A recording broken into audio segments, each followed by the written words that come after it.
Teisha Bader with the JBS News Update for Wednesday, December the 9th, 2015.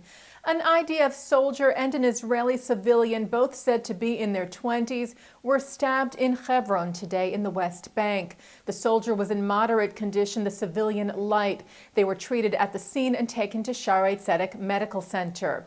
The incident occurred at a security checkpoint. The Palestinian terrorist was shot and killed by a civilian security coordinator who was at the scene. Israeli President Reuven Rivlin met today with U.S. President Barack Obama at the White House. Vice President Joe Biden also attended the meeting, where, according to the White House, was to address issues of common focus, including the security cooperation between the U.S. and Israel, combating extremism, and the need to advance peace talks towards a two-state solution. In an op-ed for the Washington Post, which was published yesterday, Rivlin had stressed that despite the fact that there was currently no viable solution to the Israeli-Palestinian conflict, important steps needed to be taken to lay the groundwork for a future peace deal.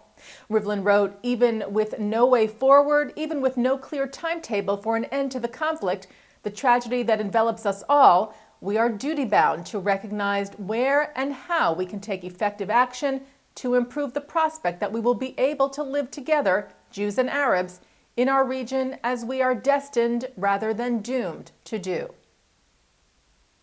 A U.S. appeals court yesterday upheld a ruling from 2013 that rejects foreign lawsuits seeking damages from the Jordan-based Arab bank.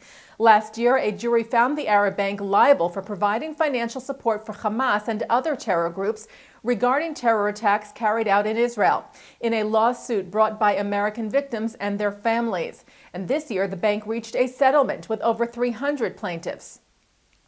The Second U.S. Circuit Court of Appeals in New York's ruling yesterday is in regards to thousands of claims of damages brought against the bank that will now be blocked.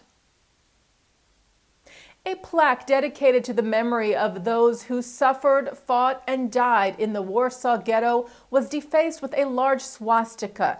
This, according to Polish news site Wawa Love. The plaque has been in place since 2008. It is one of several which mark the boundaries of the Jewish ghetto built during the Nazi occupation of Poland in 1940, where hundreds of thousands of Jews were murdered or died. Founder and executive director of From the Depths, Johnny Daniels, said his group had spoken to the relevant authorities, urging them to find the perpetrators of this hate crime and bring them to justice.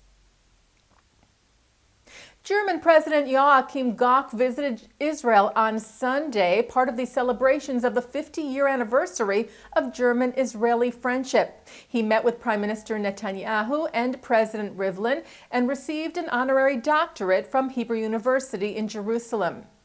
Addressing the doctorate ceremony, Gauck urged coexistence and peace between Israel and the Palestinians, but also said that he was aware of Israel's security concerns.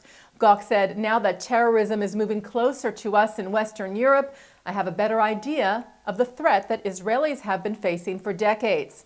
Gauck was honored for his efforts against racism and anti-Semitism, his commitment to preserving the memory of the Holocaust, and for his solidarity with the State of Israel. The Jewish Council for Public Affairs has announced its next president and CEO, veteran Jewish advocacy professional David Bernstein.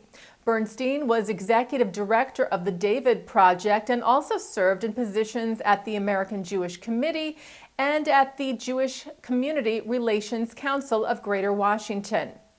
Bernstein will replace current JCPA President Rabbi Steve Gutto in January. Over $550,000 was raised Saturday night in New York City in support of IDF soldiers. Young professionals gathered at the Metropolitan Pavilion for the Friends of the IDF Young Leadership New York Division Annual Gala. The funds raised there will support well-being and educational programs for Israel's soldiers. And hundreds of Israeli soldiers enjoyed Hanukkah celebrations on army bases across Israel, thanks to support from the FIDF tri-state region, whose ambassadors delivered their best wishes and thanks to members of the IDF's Givati Brigade, as well as jelly donuts or sufganiyot, part of the FIDF's Adopt a Brigade program. And taking a look now at our programming for tonight on JBS, Wednesday, December the 9th, the fourth night of Hanukkah. Special holiday programming includes at 7 o'clock tonight, My Yiddish Hanukkah, a Hanukkah concert featuring the National Yiddish Theater Folksbina musical troupe. And coming up after this newscast tonight, Thinking Out Loud with Micah Halpern at 6:30.